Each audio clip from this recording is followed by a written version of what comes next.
We up? I think we're up. Hey, oh shit, we're up. We're up. Welcome everybody. This is SuperiorFandom.com. We're live at Crane's Bar, 8th and Spring, downtown Los Angeles. Yeah! This is a little show called Against the Spread, where we talk exclusively about betting on the NFL. We like to lose money or make money, regardless however you look at it. But I like losing money. It's always fun. You're a fucking degenerate. Yeah. Okay, now last week we chose Pittsburgh over the Jets. Obviously, that wasn't a good choice because Pittsburgh turned the ball over 4 times in the first half.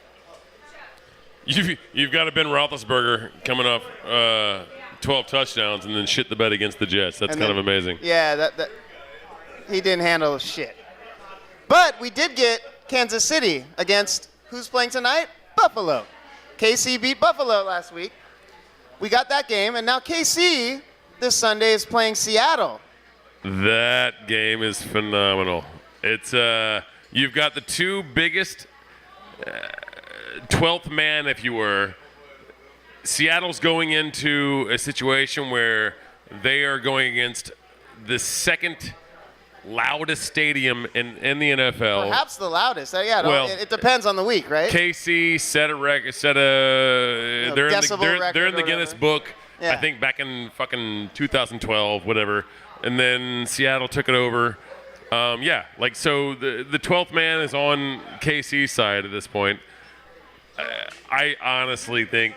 I mean, this game is a trap game for Seattle. It is. Like, everybody and their mother loves Seattle, and they're defending champions. KC's good. I like KC. I think they're, not that I think, but they are the best-ranked passing defense right now in the league. They are. They had a great fourth-quarter comeback against Buffalo. Not that that really means anything being against Buffalo, but Seattle, I think this is actually like a big coaching game. You have Pete Carroll going against the Walrus. Yeah. And I think, to me, the biggest thing about this is you've got the line is 2.5 points. 2.5 points favored in Casey's favor. Kansas City 2.5 points. I think that what that says is that Seattle is a little more favored than Kansas City, right? If you don't put your money on KC to cover this, then Jesus Christ, that's incredible. Yeah, we just had a bright light fucking shown. I feel like I'm being fucking interrogated. This is the FBI. Oh my God. I swear, I have no idea what happened behind that building with the person involved. Jesus Basically, we like KC in this game against Seattle. I do. I think KC covers this, not with ease, but Seattle has been very suspect. Seattle went into Carolina. They could not score points against Carolina at their house. Right. I think strength of schedule also plays a factor in this. That's a factor. But whenever you're talking about, Kansas City's actually a legitimate team. They're a well-coached team. And then you've got, if you want to bet on this game, take Kansas City to cover because 2.5 points is ridiculous. And first of all, I think Kansas City wins this game. Second of all, I think they win it by possibly a touchdown. I could see that. Yeah, Alex Smith overcoming Russell Wilson in that. So you never know. Ever. Well, that's what he does. He manages. He manages games. He's not a great quarterback. If you're looking for Alex Smith to throw a 50-yard bomb to who the fuck? douchebag McGillicuddy, it's not going to happen. But Alex Smith, he's the best 10-yard passer, not in the game, but he does a damn good job. So all right, you fuck. Hey, what about now? This normally would not be something that we would pick, but I guess special circumstances this week. All of the fucking matchups suck. So we're gonna talk about these shitty matchups, such as Tampa Bay at Washington.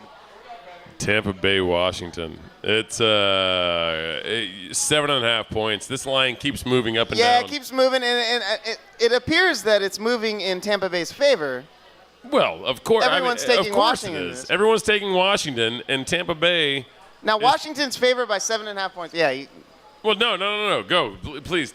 Washington's favored 7.5 points, but Tampa Bay all year long has. I mean, they're in the worst division. It's my division. I'm a Saints fan. They're in the worst division in football, but they showed up on the road a number of times this year. Right. So even on paper, they have all these losses, but still, all those losses were by small margins. They were. They took the Saints overtime. They went into Pittsburgh. They handled the Steelers. In Pittsburgh. That's tough. They're playing a very mediocre Washington defense, a terrible Washington secondary, and 7.5 points favored by Washington. I actually think Tampa Bay wins this game. I really do. Also, Washington's nose tackle Barry Caulfield is questionable for this next game, and I think that's going to actually be a big factor. That's huge. Your mother. What about, hold on, you're a New Orleans fan. I am a New Orleans fan. What do you think about this Cincinnati at New Orleans game? Now, New Orleans is favored by 7. Well, I think that's a lot. it is a lot. I think that's a lot of points. If I were a gambling man, and I am, I would actually bank on Cincinnati covering this. Wow. This is no. Hold on, everybody. I think you should listen to this, because if you were here, Hold on. I'm not saying Cincinnati's going to win the game.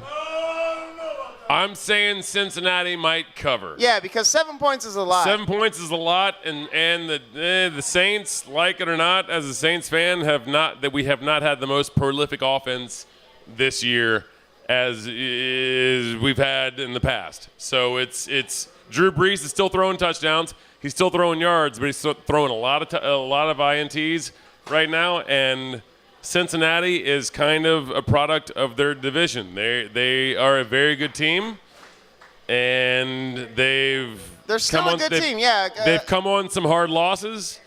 I think New Orleans wins this game, but I don't think it's by a touchdown. I think this might go. It's like a 3-4 point. This might be a field goal win. Do you think that dirty fucker Vontaze Burfict does something sketchy to Jimmy Graham? Say again. What do you mean? Like, some fucking headhunting? Do you think Vontaze Burfict does something shitty and unruly to Jimmy Graham? Like, yeah, I agree with Jared. Shitty. What do you mean? Yeah. Outside of the rules of play. Outside of the rules of play. What do you mean? Like gets him in. Like a cheap shot of some sort. What, like the night before? Or? Everyone and their mother wants to throw cheap shots on Jimmy Graham, but I mean. Vontaze Burfict has gotten fined for 3 penalties that were unnecessary roughness in nature outside of the rules of football. Do you think he does something sketchy or outside of the rules of play to gain an advantage on Jimmy Graham? I'm not going to say that he will, but whenever Jimmy Graham burns him like he does every team that he plays against, if the dude wants to get an advantage, yes, he'll probably try and take out his ankles. Now, I think. Do you think the coach for New Orleans is going to be putting out a hit? Sean Payton, is that what we're talking about? Yeah. Do you think he's going to be paying his players to take heads off of other teams' players' heads? We're going to go into this. Okay. Is he going to pay them? Okay. In ways. So, other than Mr. money. Darren Crane, the owner of this beautiful establishment, Cranes, that we are having this Conversation. amazing conversation at, hold on, wants to bring this up that we lost our coach for because Fidel Goodell decided that we had to lose our coach because the rest of the league couldn't take a fucking hit. Yeah, that's some bullshit, really. We break played it down. football. Yeah, exactly. We played I agree. football. I agree. And I have no fucking dog in the fight. Hard. We hit dudes hard, and they couldn't take it. Do they in the National Football League, do they give bonuses to people that hit harder than the others? Does the National Football League give bonuses to people who hit harder than others? They should. They absolutely should.